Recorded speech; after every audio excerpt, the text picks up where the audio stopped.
any autoimmune condition that you are experiencing requires a whole environmental cleanup, not just what supplement, what peptide, what medications are you throwing into your body in order for you to find a cure, right? We want this to go into remission. I want my Hashimoto's to go into remission. I have horrible ferritin levels. It's like at a 4, which I should be seeing an oncologist and getting infusions for. But of course, I'm a stubborn nurse and not doing that. I know now that this is a gut lining issue, which I've never resolved because, well, I never really had bloating problems or diarrhea problems or inconsistent bowel movement problems. But the evidence is there. I'm clearly not absorbing nutrients, or there's also some sort of immune system trigger, whether it's from foods, which you can eat as healthy as you want, but you could actually be eating healthy things that are not healthy for your biology, right? So I haven't done like a food, I don't like the food allergy tests. They don't make sense to me. There's a different test. I think it's called an MRT test. And that shows if you have an immune response to certain foods. That's probably the better test. The IgE tests, I don't think they're very accurate. I think what I've learned is that even if you ate, let's say, steak 3-4 days in a row, the IgE test is going to pick up as it being a positive allergen. But meanwhile, it's just because of how consistent you've been eating. It's not necessarily because you're actually having a histamine or an actual reaction to it. So that's why I wouldn't do a regular food sensitivity or allergy test. So I hired my own coach, which I'm really, really excited about, because I need more of a structured plan. I have a program that I take clients through, but I need something a lot more specific now for just gut health. And I haven't had my own client to go through that, right? I have the book and the knowledge and the mentorship that I'm going through, but I don't have real life experience with taking an individual through a serious gut lining, sealing and healing phase. And gut health can take months. It could take a year more, depending on how terrible your situation is. I don't think mine is too bad because I never been, I don't have the BS, IBS people, diagnose people with. Meanwhile, that's a terrible diagnosis to give somebody. It's really not a helpful diagnosis, is what I mean about it being BS. You get into you get thrown these autoimmune or these immune system suppressing medications, but you're not taking care of anything.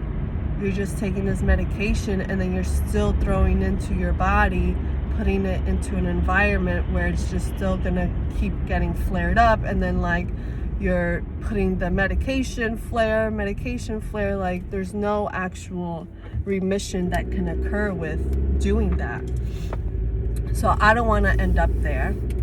I have done or made lots of changes since my initial symptoms flared up with my thyroid. When I was living in an apartment that had been flooded once, and then there was like water damage from our bathroom from above us in the apartment. And even when we initially moved in, like Phil's vans or anything that was like an organic material, like of some sort of canvas or tote bag, it was growing mold on it. It was like this green little fuzzy mold on it when we had first initially moved in, and we were the first tenants of that place. So just think about how like humid that area was. And I mean, the grounds were horrible, the terrible sewage system. And when it would rain, like the water would take forever to dry up. I mean, the grass would take forever to dry up.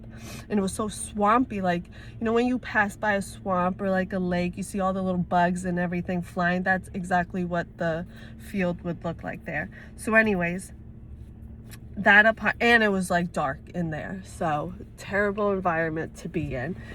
And I was smoking a lot when we lived there as well, and we were there for 5 years.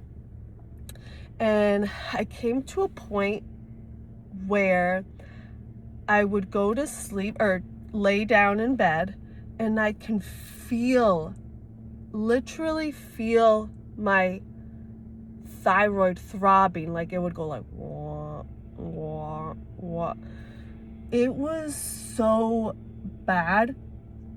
And I remember during that time, I would ask Phil, babe, like, does my throat look bigger to you? Like, I just felt like I thought I was getting a goiter, so I got so scared. And that just goes to show how inflammatory of an environment I was living in and putting myself in, right? It's my fault. So there was a lot of other things that happened, and an incident that occurred with the smoking and everything that made me say to myself, like, Jess, this gotta stop. Like, this is not a lifestyle that is gonna end well for you at all. So little by little, cut out the smoking, really focused on, you know, cutting out gluten and dairy and whatnot, the nightshades for a while. I also noticed I was eating a lot of avocado during that time. Like, avocado was at least once a day. Come to find out, it is a very high histamine food. So having that layered on top of like the fact that it was a carpeted apartment, my allergies were insane even during the winter when there was no pollen. But I'm sure the AC units and stuff just like recirculated all that shit up again, despite us cleaning it. So I was having allergies during that time, even during the winter. Like, there was just reflecting back at how my health was before. Terrible. And during that time, I also wasn't big on working out. So I don't know how my energy levels would have been, but I'm sure I would have been winded. Like, you could feel like the heaviness in my chest even with going upstairs or something. So fast forward like 2 years now, we are living in a home with barely any with no carpet. Actually, we just have area rugs.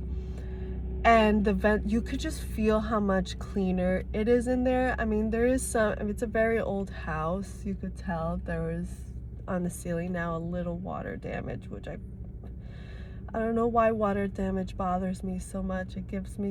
I'm trying not to let it give me anxiety, because I'm like, okay, there's enough ventilation in there where I think things could dry up fast, but it just fucking irks me. I hate seeing it. I hate it. So anyways, so we're in this new home. As you can tell, my allergies are acting up. I've been on some supplements for that to see if it can help, so I'm not taking too much, you know, citrusine and whatnot, or Zyrtec. But I noticed a huge change in my thyroid. I don't get that throbbing pain. It obviously didn't get big, like it's not like I have a goiter, but I can definitely pinpoint the time frame where my immune system was, getting a little shoddy. That led up to the Hashimoto's. And now what I want you to know about Hashimoto's is that it has nothing to do with your thyroid, but it has everything to do with it because it's the one that's being affected, right? It's the organ being affected.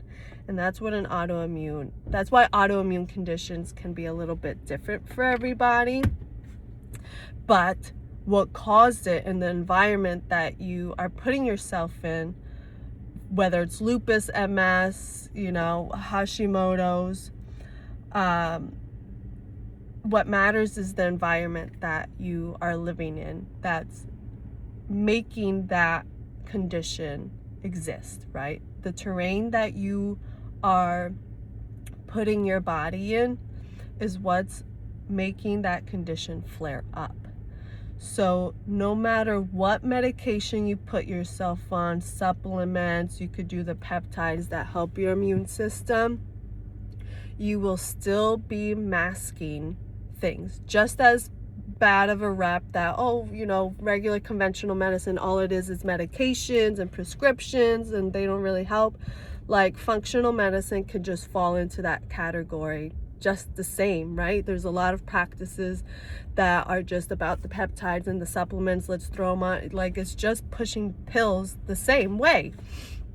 So what I like to work on is, yes, there is a moment in time where we do need to support the body. For example, was on Armour Thyroid, titrated myself off of it. On Armour Thyroid to support my thyroid health because I needed some support. I wasn't going to the gym because I felt so fatigued, and now I can.